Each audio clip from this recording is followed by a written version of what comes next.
And that, thank God, is the boring end of that boring story. I want to talk about why I've been so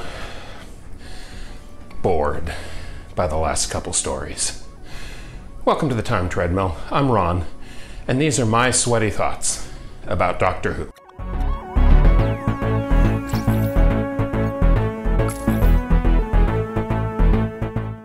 The ninth season of Doctor Who starts out so strongly with the return of the Daleks in Day of the Daleks, which was clearly inspired by all of the violence and rebellion coming out of North Island in that era. And then it moved on to Curse of Peladon, which is one of the great Third Doctor stories and makes great use of character and complex storytelling.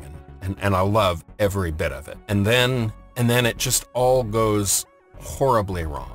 And I've spent a lot of the last day trying to figure out why I've been so deathly bored by these last two stories. I mean, they're not actively bad. They're not Planet of Giants. They're just, to me, boring. And some of it is both of them have too many episodes for the plot involved. And that's not unusual for the longer stories. But these ones in particular feel incredibly lightweight and padded and run out. But that's not it. I think a big part of it is the simplicity of the characters of the stories. And look, I realize this is a pantomime children's show. I'm not expecting Shakespeare, except that a lot of times Doctor Who really does give a stunning amount of complexity, especially given the budget the show has to work with. So what makes these last two so different? Well, let's look at Sea Devils.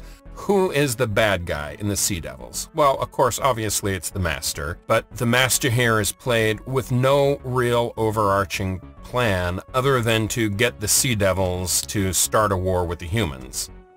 Okay. And what about the Sea Devils? I mean, they're the titular villains. They must be the bad guys. Except, just like with the Silurians, the Sea Devils are not the bad guys. They're just pawns in a larger game. There's a misunderstanding. And what drives the conflict is a human element that ascribes to them villainy where none exists. And so, the real bad guy in the Sea Devils is this bureaucratic oaf, warmongering jackass who is played so simply and one-dimensionally, it's just not even interesting. He comes marching into the Admiral's office, ordering an all-out attack against the Sea Devils, against all advice. And he's so just oafishly, bureaucratically, obviously written, to the point where he is this blustering, war-first, warmongering kind of guy until the Sea Devils overrun the base, and then he immediately turns into a complete coward, hiding behind everyone else and running away, and it's just transparently thin. Compare that to the bad guy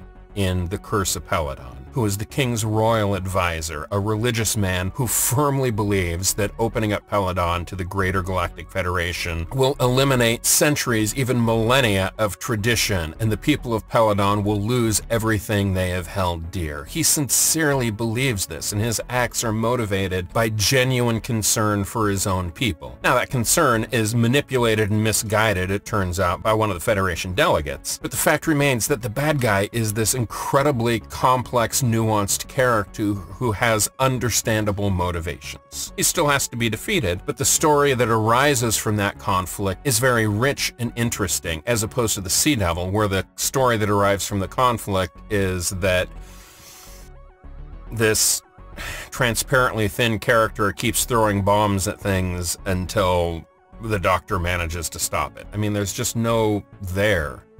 And that brings me to the Mutants that I just finished, and it's the same kind of thing. The story, the original concept of the story was an allegory about apartheid in South Africa, and there were some really interesting, rich dimensions to the original concept of the story. And then it was completely watered down and instead focused in on the notion of this species that transforms like butterflies, goes through multiple life cycles, and so by the end you find out that these mutations that they're going into is only the pupae form of the transformation, and that at the very end they come out the other side as these incredibly enlightened, powerful butterfly people, which, cool, that's a great concept. But what the story has as a villain is this comically fat, comically evil, mustache-twirling martial villain who I understand his motivation is he wants to be the ruler of the planet. Okay, I'll get that, I guess. But the actions he takes make no logical sense. He keeps driving the scientist on board to do things that are functionally impossible. And he keeps acting in transparently evil, manipulative ways. And yet even in the final episode, when the Earth Arbiter shows up to look at things and all of his machinations are laid bare, then at the first appearance of one of the mutated, one of the mutts, he immediately regains power. And then the moment he has that power back, he goes back to the mustache twirling and holds the Arbiter as a prisoner. And it's just, it makes no sense. There's no depth to the character. There's no greater thing. And believe me, I understand power and avarice as motivators. And I understand evil characters being stupid. I mean, Jesus Christ, look at the President of America right now. But this story, there's just nothing, there's such a seed of something interesting there, and it's so disappointed to slog through 6 non-stop episodes in which nothing interesting is done with that seed. There is literally no memorable moment in the entire story. I just don't understand it, and I'm not hopeful for tomorrow. The next story I start is The Time Monster. And I know I've watched it before.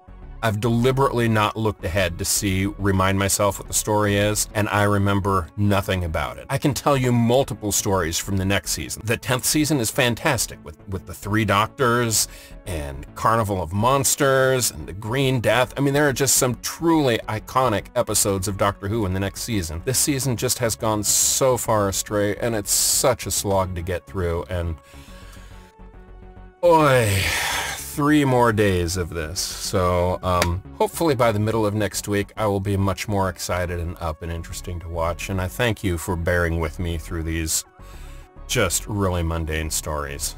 So here's hoping that I just have faulty memory and that The Time Monster is a real gem of a story and I have an exciting next few days before I get to the 10th season, but I'm skeptical.